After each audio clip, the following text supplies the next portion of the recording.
Today I'm going to show you how I fixed up a cabinet that was destined for the dump. It came from an auction. I only paid $1 for it. I started on the project some time ago, so regrettably I don't have a before picture of this cabinet, but I'm going to go through. The cabinet doors, the veneer was coming off.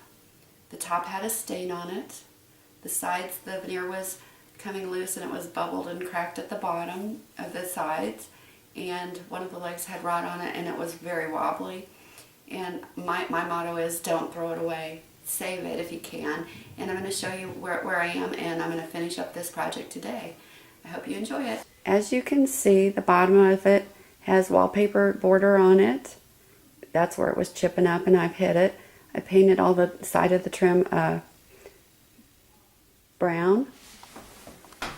The fronts of the doors, the veneer was coming loose, and I disguised that by taking the wallpaper border and cutting it and putting it in a design that dressed it up. The top, I added a wallpaper border as well. The back was in very bad shape. I'll show you that in a minute. But right now I'm going to show you, I'm going to add a shelf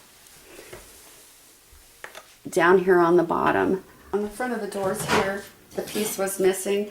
And this is, as I've discussed in other videos, just picture frame that we cut the back off of.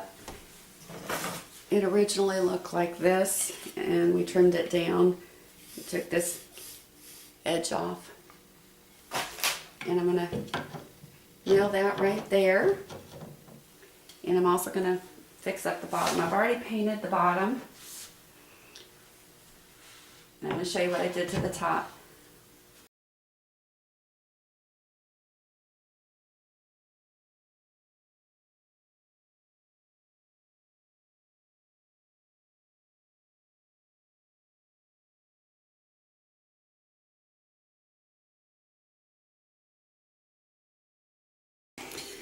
Okay, this wallpaper border is very thick, and what I did on the cabinet made it difficult to get the little points to sit down, lay down, so it took several coats of the Mod Podge. So what I'm doing now, make it easier for you, is this is pre-glued.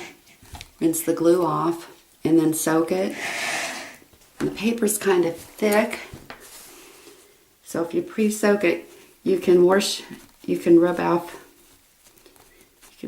the paper to make it thinner, so it's not as hard to get it to lay. And it comes off very easily.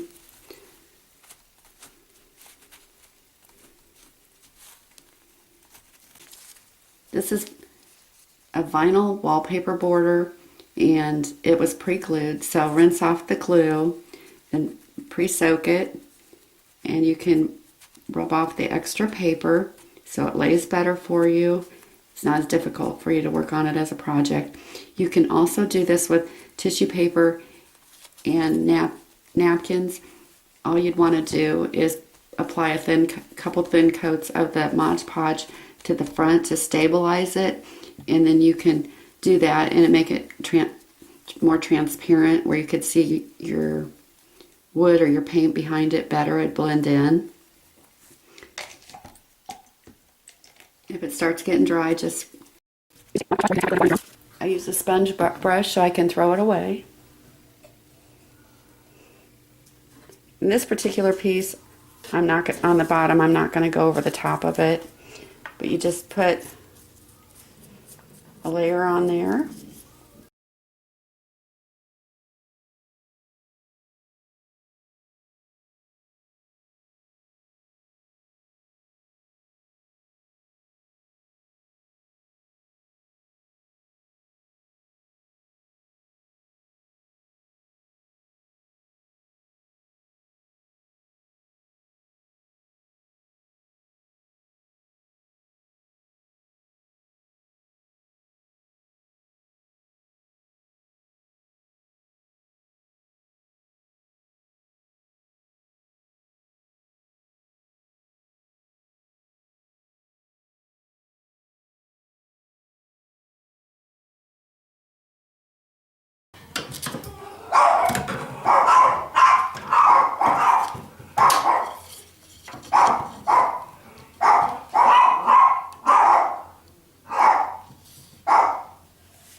I'm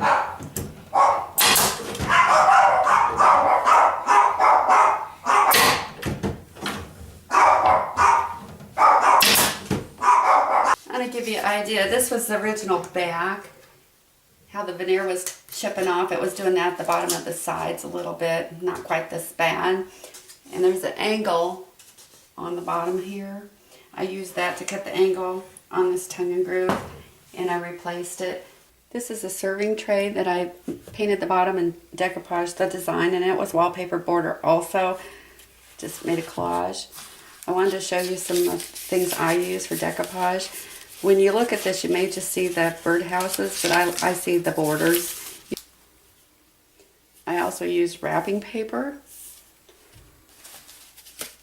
This is another wrapping paper you might want to use for a design. Cut out the flowers and lay them out how you like. The same with the sunflowers. The easiest one to use is napkins or tissue paper because it's thinner and it adheres easier. But if you can't find a design that you like, there's multiple things you can use. See you next week.